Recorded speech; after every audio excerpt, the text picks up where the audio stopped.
Hi, everyone. So since our son's diagnosis in 2009, Aiden lived the closest thing to a typical life that we could engineer. He has had endless therapies and supports. We've instilled in him the importance of exercise and making healthy choices. We've sought out experts in the field, and he's been involved in a number of clinical trials and studies. While his levels of generalized anxiety and anxiety related specifically to food were always quite high, we learned how to manage. Over the years, there have been occasional outbursts and even weeks at a time of difficult behavior, but we were always able to make adjustments. However, in the summer of 2019, everything changed. Well, actually, nothing changed except for Aiden. All of our supports remain the same. All of his therapies and specialists remain the same. But that summer, Aiden came to a point where no matter what we did, he was losing his battle with PWS. We were no longer able to take him to gatherings and get-togethers with food. He would scream and cry and beg us not to take him to the grocery store. He was 10 at the time and could articulate that it was just too difficult for him to even be inside a store with that much food. We began to isolate ourselves from family and friends, and we could no longer make changes to his schedule like we could before because food was the only thing that was on his mind.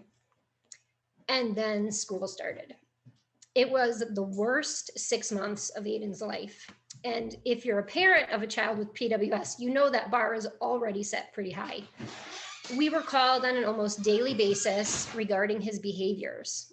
As a parent and an educator, my heart was broken again and again, not to mention the stress of waiting every day for that call or email. The following is from an actual email from his school psychologist that year. She wrote, Aiden began obsessing over lunch and the time.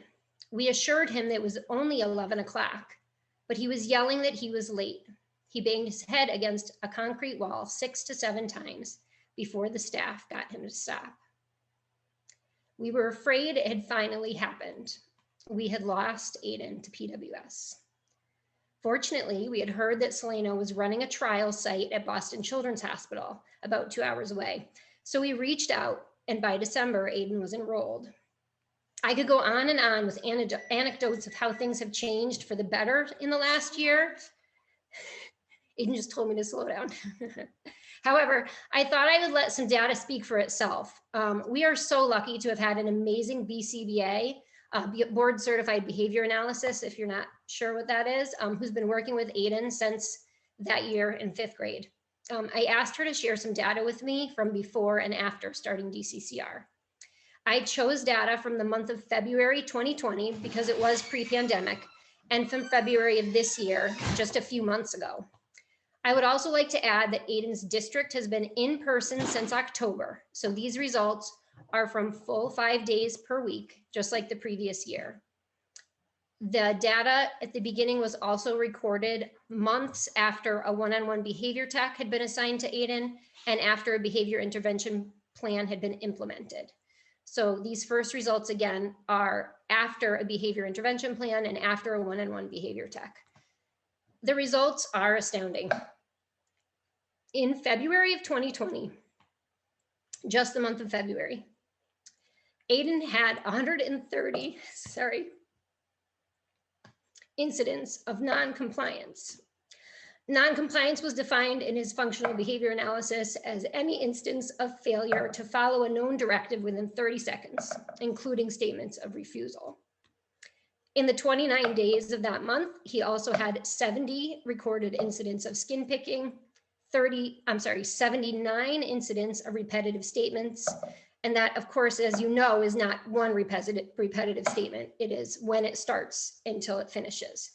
34 incidents of property destruction and 12 incidents of profanity. In contrast, in February of this year, Aiden had 27 instances of noncompliance, 26 instances of repetitive statements, 6 instances of skin picking, 2 instances of property destruction, and 0 instances of profanity. That's a 79% decrease in noncompliance a 67% decrease in repetitive statements, 91% decrease in skin picking, 94% decrease in property destruction, and 100% decrease in profanity. And what's even more wonderful is that the numbers for March look even better. His BCBA, when we spoke with her about sharing this today, said that it absolutely, with the supports they had previously started, it was absolutely the reason that he has had these changes. Since DCCR, Aiden has been able to return to a life that is productive and joyful. He comes home every day with a story of success. He has even made the honor roll in both of his first 2 terms this year. I might need Matt to finish. And when you came home the other day before you talked to Dr. Miller, what was he doing? Out riding his bike with a group of friends. Oh, absolutely, because he can do that now. We can just let him be in the neighborhood. He's able to focus on life instead of food. I said, DCCR gave us Aiden back and so much more. And I remember talking to Dr. Miller in the summer of this past year saying, you know, he still has such trouble with his inattention. Here's my next sentence. His increased attention has made him a better student. His decreased general anxiety has helped him relate better to his peers. You should especially Mr. Holland.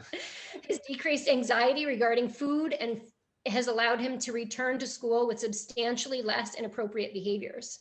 His face and arms are clear from scabs, besides the occasional few. His chest and shoulders have filled out, and his stomach and thighs have thinned down. He is literally a changed person, inside and out. Before DCCR, we pulled Aiden screaming from a family friend's birthday party because he was so upset by a cupcake wrapper left on the ground, which he told us he would have eaten if we stayed. Fast forward to about 2 weeks ago when I received a text from his special education teacher that there was a cupcake truck at school for the day. I prepared myself for the worst. Usually we're told about these things in advance, and honestly, I may have kept him home had I heard about this ahead of time. But not only were there no issues at school, besides a few conversations between Aiden and his one-on-one behavior tech, but Dad was told at pickup that it had been one of Aiden's best days yet. I know the experts at the FDA might not understand the magnitude of that story, but our families will. This medication has been life-changing, and I could go on and on with amazing stories from the last year, but instead I will simply ask that the FDA help other families create their own stories like ours by approving DCCR for the treatment of Prader-Willi syndrome.